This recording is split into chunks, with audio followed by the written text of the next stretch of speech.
Subscribe to our YouTube channel and press the bell icon to get the latest updates. Joining me now is Ms. Nisha Biswal, President of the U.S.-India Business Council at the U.S. Chamber of Commerce. Thank you for talking to Print. My first question to you will be, you've just heard Prime Minister Modi talking about India being self-reliant, right? Atmanirbhar mission. How are American companies and business organizations like yourself, you are looking at this? Do you think that this is more inward looking, or do you think self-reliance is something that will be required going forward? Well, look, I commend the Prime Minister both for the very strong leadership that he has exhibited in managing this pandemic and the impact on India, as well as the strong economic measures that are being taken to support vulnerable populations, to strengthen and support Indian industry, and to stabilize the economy. I think that these are really unprecedented times that we are living in and uncharted waters that we are heading into. The Prime Minister and his team have taken some very decisive steps, and he's to be praised and commended for that. I also understand the need that political leaders have around the world to help soothe the anxiety of their populations that are suffering from incredible economic disruption, where job losses have been severe, where disruptions to supply chains have been severe, and the desire to be able to message to the Indian people, as the Prime Minister did in his address, and as leaders around the world are doing with their own people, including here in the United States, because the impact around the world has been extraordinary and unprecedented.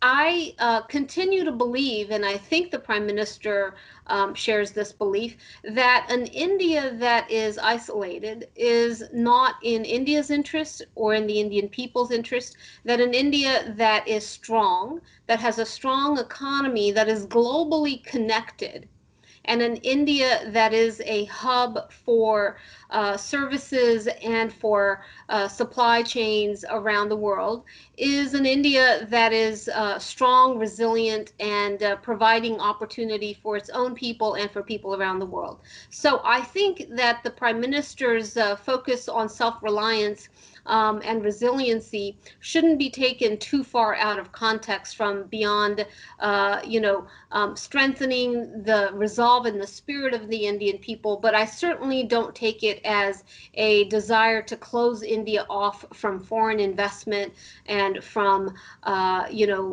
global economic ties. Interesting. Also, when you see the economic package that's being announced, Finance Minister Sitaraman, she's been announcing it in tranches. I'm sure you are monitoring and sort of watching it closely. What is your viewpoint on the economic package? Do you think this was required, and this will sort of give the much needed boost that the economy required at this point of time? I do think that this was a very strong package, and India is to be commended, because I don't think it's easy for any country to put forward a stimulus measures that are equivalent to, in India's case, 10% of GDP. But it is what the times are calling for. And there are concerns around the world about, runaway deficit spending, and I understand that. But this is a time where that spending is much needed. There are times when no other entity beyond the government can function to help stabilize the economy, to bring and infuse much needed resources. And that's what the Indian government has done, and I do think that that was appropriate. Mm-hmm. So the obvious question now will be, when India is talking about this economic package, boosting the economy, self-reliance, all this is mostly targeted towards the fact that India is now looking to become this potential manufacturing hub, with the hope that, when supply chains or companies are shifting out of China, India can be that alternative. Do you see that happening anytime soon? Maybe not this year, but in the times to come. Well, I do think that over the next 2-3 years, as businesses emerge out of the crisis phase of the pandemic, that they're going to be taking a look at their global exposure, and they're going to be looking at de-risking in certain ways. The era of globalization as we knew it prior to COVID is probably going to come to an end. I don't think it's the end of globalization, but I think that it will moderate and modulate. And part of what's going to happen is what I think of as regionalization, that supply chains are going to move closer to their markets, and that they're going to try to diversify so that there is not a single source of manufacturing. So India, I think, can stand to benefit from that. India provides both a large market, a large labor, a stable government, and can be a very attractive place to locate much of the manufacturing. India is going to need to take measures to make itself more competitive as well, because it's not just an equation of, a geopolitical consideration of India versus China or any other country. It's really about the economic competition that is going to be global in nature. What is Mexico doing to attract supply chains? What is, Vietnam or Malaysia doing to attract supply chains? What is the United States doing to reshore some of its supply chains, or Japan or Korea? And, India is a very attractive opportunity. But it's going to have to compete against a global, ecosystem. Are American companies looking at India at this point of time? And if they are doing so, what else are they expecting for India to do to, when they think of relocating to another country? So I do think it's a little bit too early to talk about relocation in the immediate term. Companies are still very much in crisis mode. We are looking at a massive amount of economic disruption, a collapse in consumer demand, so many workers on furlough. So many factories that have been halted. So now's not necessarily the time where big decisions are going to be made, but now is the time where a lot of internal strategizing is happening. Mm-hmm. And those discussions that are happening within boardrooms and, within the corporate strategy and risk units, they are looking to say, okay, what does India represent in the short term and in the long term? And there, one of the things that I would highlight is the need for regulatory stability. Because when a company is making a decision about an investment that's going to play out over decades, it needs some assurance that the policy framework is not going to be volatile. India has an incredibly stable governance structure, but the policy structure in India tends to be somewhat volatile, and the extent to which they can create more long-term regulatory stability, I think that will really strengthen India's hand. You're already starting to see some of the other issues being addressed, whether it's on land or labor, whether it's on issues of tariffs. I think that there's been a lot of work that India is undertaking in those areas. So I'm confident that if India really takes this upon itself, it can look to the COVID not only as a time of great disruption, but out of disruption, perhaps a time of opportunity as well. Right. But as we speak, it is also true that China is back in business. They are back to work. They've just reopened the Disneyland. So seeing all that, while other countries are still fighting the pandemic, how do you see this aspect working with China coming back to work, up and running? Do you think the reliability increases more when it comes to supply chains? Well, look, I think China is and will continue to be an important economic actor. It's going to be an important market, and it's going to be an important source of manufacturing and generator of goods. So this is really not about trying to close down China, right? This is about looking at an overall corporate strategy that says that rather than putting all of your eggs in one basket and then being subject to the potential of further disruption in the future, how do we de-risk and perhaps at a less cost efficient, but perhaps at a more risk efficient or risk management perspective, how do we spread our supply chain ecosystem a little bit more broadly around the world so that we can sustain ourselves no matter what the circumstance, whether it's trade tensions, whether it's a pandemic, whether it's a political crisis, whether it's a economic crisis. I think the big learning from this pandemic is the need to de-risk, and perhaps globalization 2.0 will be more about regionalization. Also, when we talk about India domestically, we are seeing a more distressing picture coming out when we talk about the migration laborers. We are seeing a lot of migration is taking place where these laborers are going back to their hometowns. We've seen some of the states like Uttar Pradesh, Madhya Pradesh, Gujarat abolishing labor laws. How are American firms viewing it? What are they telling you about such a distressing picture at this point of time and this abolishing of labor laws, the ordinances, that were being passed? Well, I mean, I think that in this moment of crisis, we have to look at the structures that governed us previously and see if they are relevant to the times. Obviously, companies and local and central government officials are all in a highly reactive and adaptive mode right now, looking to see what the dynamics are and then what is needed to address those. But So are they worried? Are they worried that these laborers are going back home? Of course, that there's concern about, what that might mean in terms of the spread of the pandemic, as well as what that might mean in terms of the disruption to the labor supply and the impact on supply chains, right?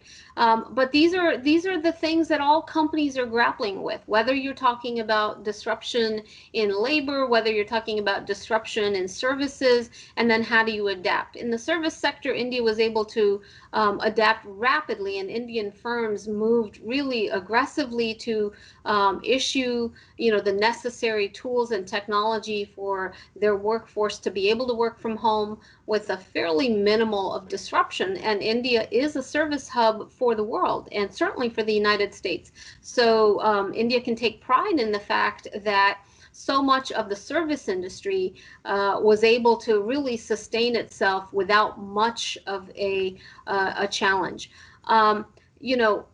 The labor force is a different story, and so companies are starting to adapt to that as well, and looking at issues like providing housing, or looking at how can they ensure that the labor force is able to be productive, but also able to be safe, and that's going to require new approaches, new policies, and it requires the government, therefore, to also show flexibility on the labor laws to adapt to a whole new dynamic. And that's where I think a lot of states are amending their labor laws, recognizing that we're in a very new environment right now. Mm-hmm. Now coming to the bilateral ties and basically between US and India, that the trade package that were being discussed in a pre-COVID world, I do understand the dynamics would now definitely change in a post-COVID world. But are the discussions still going on for having a limited trade package and then a larger free trade agreement? What is going on in between Washington and New Delhi when it comes to the trade package? So I'm not aware of ongoing conversations right now with respect to the mini agreement. I know that they were fairly close before the pandemic essentially diverted all of the attention and focus of both governments. What I would say is that as we look at a post-COVID economy and a post-COVID world, and what the role of trade is going to be, I would urge that the US and India actually look at a much more ambitious relationship on trade and economic partnership between our two countries. We are very rapidly approaching an election in the United States. So my own gut tells me that the U.S.-India trade partnership is something that will be taken up post-election, and in a more concerted way, because I do think that the opportunity on the U.S.-India side has become much sharper, in sharper focus for both governments. And so after an election, I would think, I would hope, and frankly, I would urge that the two governments sit down and say, okay, what can we do in a more comprehensive way to really strengthen the U.S.-India corridor, to ensure the sanctity of our supply chains, and ensure that essential businesses across the U.S.-India corridor are able to function. We have an interest in creating a collaborative rather than a competitive approach.